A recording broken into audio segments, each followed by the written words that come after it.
But right now, we go out to the fan hotline with the trade deadline looming hot and heavy here just around the corner next week in baseball. Henry Palattella of MLB.com and also the fan-sided website Away Back Gone joins us on the show. He had an interesting piece about the Guardians potentially making a trade with the Dodgers, so we'll pick his brain on that. Henry, appreciate you stopping by this morning, my man. Thank you. Hey, yeah, of course. Happy to be here. It looked like, are you in town right now, by the way? Because I think I saw on your Twitter, like you're covering the series with the Orioles right now. Yeah, I'm in Lakewood, but yeah, I'm at the ballpark the next 4 games. So with both the Orioles and Guardians kind of in an odd spot with the trade deadline, I feel like at some point someone's going to make some kind of move this week. That's just kind of no sourcing on that. Just kind of my intuition based off the way both these teams are.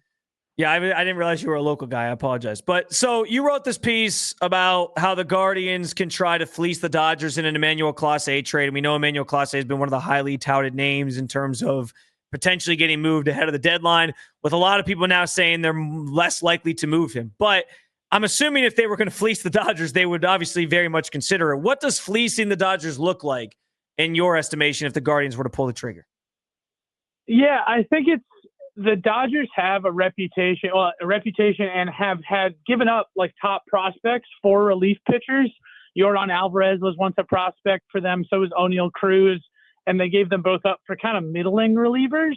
And Clase, if he is available, would be probably the top, if not one of the top trade deadline options for anyone, both because of his reputation, his background, but also his really team-friendly contract.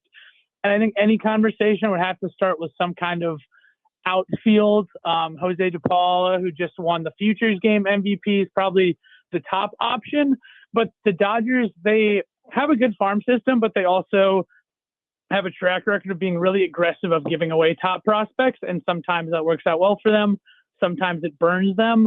But they wouldn't be one of those teams that clutches, that their prospects close to their chest and has a different view of them than some other teams in baseball.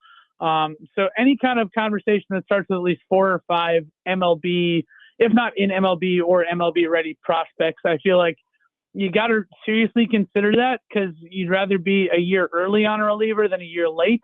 And Clase is back to being great again, but the early season and last year's postseason, I feel like kind of show that there's a chance the wheels could fall off quick when they do. About 2 weeks ago, it was easy to sit here and say Guardians should be sellers at the deadline. They were in the middle of a 10-game losing streak, really slipped down the standings. But now the tables have turned. They've won 9 of 11. They have shaved 5 games off the Tigers leading the division. They're getting close to 500 and getting themselves back in wild card contention. So, what would the Guardians' motivation be right now in trading Emmanuel Clase? Is it as simple as what you were just talking about, Henry, in that, hey, strike while the iron's hot and clean up on major league ready prospects while using a guy who's under team control through 2028? Yeah, I think it's a little bit of both. They have done the buy and sell route before. I think if they do, I don't think it would be a kind of a pure sell-off like they did in 2023 when they traded Savali and Josh Bell, and they almost had the mutiny in the clubhouse and got no hit the next day. I think that if they make a trade for Clase or Carlos Santana or Lane Thomas or one of these veterans that kind of make sense, I think it would also make sense to see them kind of add some controllable talent as well. It seems clear they need to do something in right field. Whether Jonathan Rodriguez is not the answer. Nolan Jones has played better, but yesterday was one of those days where he doesn't look like a major league hitter at the plate. And having Kwan out kind of exposed that. If they had to move everyone over, play Rodriguez every day, and he hit his first home run, but looked horrible in the field. It's not like they have a guy like Will Brennan who can kind of come in and be a stable kind of veteran force where you know what you're getting. So even if they trade Clase or trade one of those guys, I wouldn't be surprised if they still target a guy like Adolis Garcia or Taylor Ward or someone that can kind of come in and immediately fill that hole in right field without them having to call up Chase DeLauder, because, I mean, he's hurt again at this point, but it also seemed clear they weren't ready to give him the major league runway because of that injury history. I'm curious, Henry, as we've talked about the trade deadline so much, especially at the station, and we've thought through different options that the Guardians could consider. I don't think Stephen Kwan's going to get moved at this deadline. Maybe that's a conversation that re-emerges, obviously, in the offseason, because with this team, obviously, they're always thinking ahead on when they got to get rid of guys because they're not going to pay them. But if the Guardians were to trade Stephen Kwan, per se, what does a package back, you think, look like for a player of his caliber? And then I have a follow-up just in terms of like the trading him versus signing him, but I guess I'll start with that. Yeah, I think that would be the same kind of thing as Clase. I mean, he's won a Gold Glove every year. He's been an All-Star the past 2 years. The lineup looks we saw it yesterday. The lineup looks completely different with him in it. It is very clear how he can impact winning, and there is a lot of empirical evidence that shows how he can do that. And he's under team control, even through arbitration. Like, he'll make money, but relative to what he's able to provide at the plate and in the field, it's a discount. And I think any conversation with him would probably start around the same thing, just because Clase, it makes sense, relievers, it's a bit of a volatile industry. But Kwan is one of those guys that the fan base know him. Your grandma probably knows him. People buy his jersey. It's guys that people can be invested in. And trading him would be in a different category.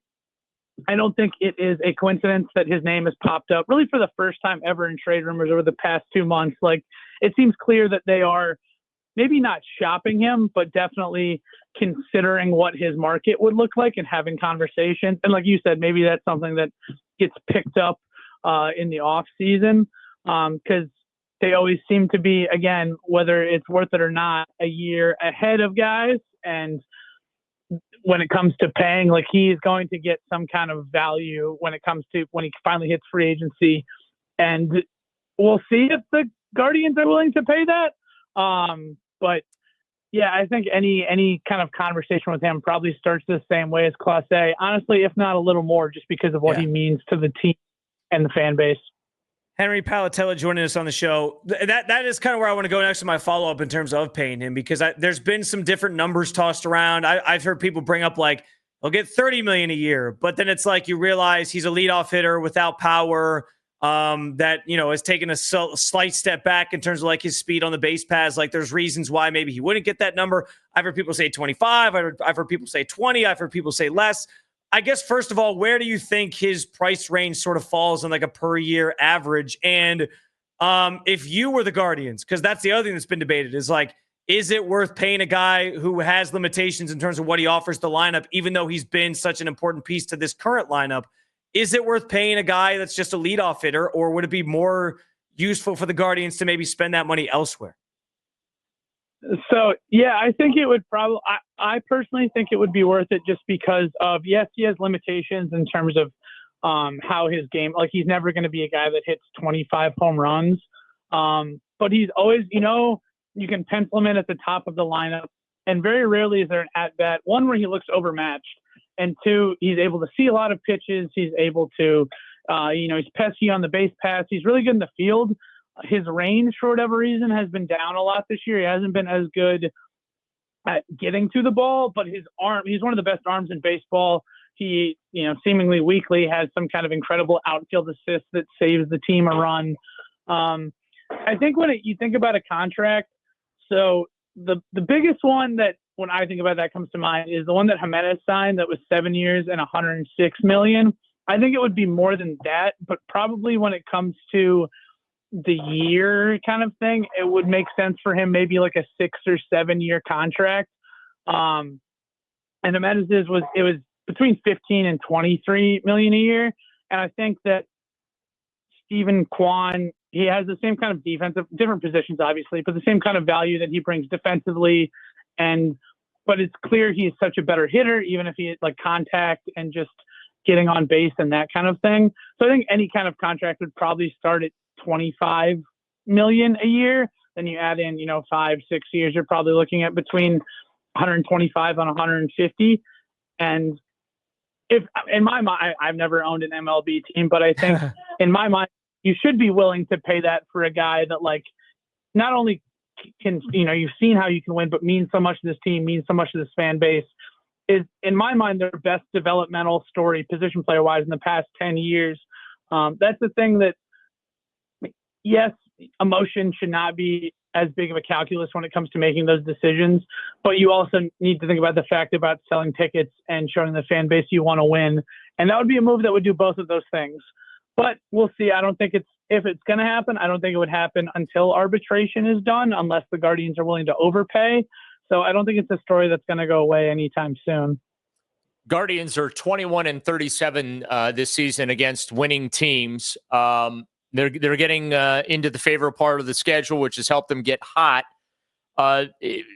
Is this team a legit contender, or do they have a lot of roster work to do? Yeah, I think they have a lot of roster work to do. Obviously, you play who's in front of you, and they've done great at winning series against these bad teams. But like you said, they're really struggling against good teams. I think it's going to come down to, like I said earlier, making a move in right field to kind of bring in some kind of reinforcement, and probably adding one more reliable arm in the bullpen. We've seen them, like, they have won and made the postseason when they had guys like Eli Morgan and Anthony Ghost in the bullpen. But if you really want to be a true contender, you're going to need to get kind of one more guy, especially since Clase has gotten better but still hasn't been himself. Smith has still been good but not as good. Gaddis is back after whatever happened with his arm or wrist. But as we saw last postseason, you're going to need one more guy. And Andrew Walters going down is huge. They were a huge fan of his. They really trusted him. They showed that last year in the postseason, and really hoping to get him back, and we're ready to trust him. And then he gets hurt right away. So you can never have enough pitching, and you can never have enough veteran pitching, and relievers are obviously so available at the trade deadline that even if they make moves, trading off some of those pieces, the expiring veteran pieces, bringing in a controllable outfielder and reliever would be at the top of my to-do list if I was running the team. Henry Palattella, MLB.com, and Away Back On, the Guardians fan-sided site. Henry, we are grateful for your time this morning talking a little Guardians. The trade deadline's coming here down the pike pretty quickly, and then we'll see how active they are. But thank you so much for your insights. Yeah, of course. Pleasure. Anytime. Awesome, man. Take it easy. Have a good enjoy the rest of the Orioles series. Thanks. Thank you. Good stuff from Henry Palattella on the fan hotline.